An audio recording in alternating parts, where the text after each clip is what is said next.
Hello children and welcome to this lesson.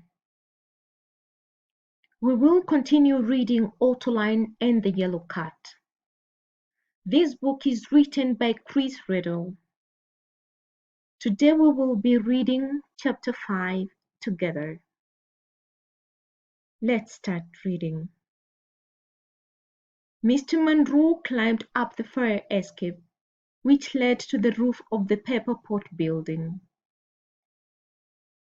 Every so often, he paused and listened at the windows. Mr. Monroe liked listening to the interesting conversations that went on in the other apartments. But he didn't tell Ottoline as he knew she wouldn't approve. Here are some of the conversations that Mr. Monroe was listening to. You can go back and read on Active Learn.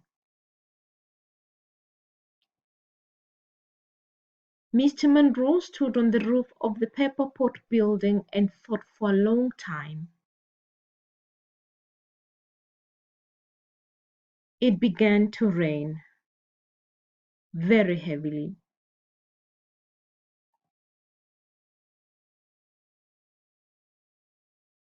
As he stood in the rain, Mr. Monroe thought about the cold, wet bog in Norway. He remembered how Ottoline's parents, Professor and Professor Brown, had found him and had invited him to come home with them to the Pepper Pot building. Professor Brown lent him his nice new raincoat and Professor Brown gave him her sunglasses. The three of them sailed home on the SS Trondheim. To avoid unwanted attention, they called him Mr. Monroe, although his real name was something in Norwegian that meant small hairy bald person. You can see him here.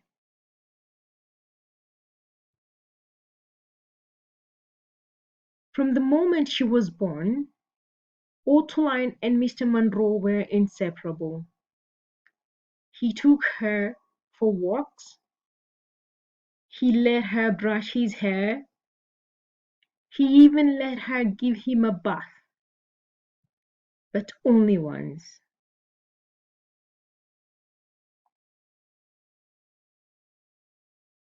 But whatever they did, Ottoline's parents knew that as long as Mr. Monroe was with her, their daughter would always be safe.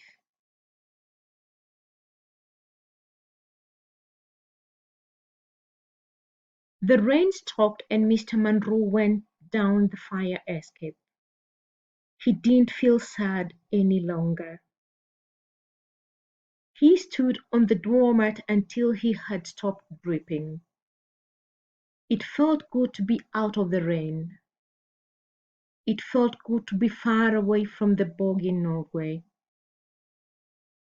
It felt good to be living in Pepper Pot building. Most of all, it felt good to have Ottoline as his best friend. Mr. Monroe found Ottoline sitting on the Buttermere rocking chair. Ottoline was making notes on her notebook. "Would you like me to brush your hair?" Ottoline asked. Mr. Monroe nodded. When she had finished, Ottoline looked at Mr. Monroe for a long time.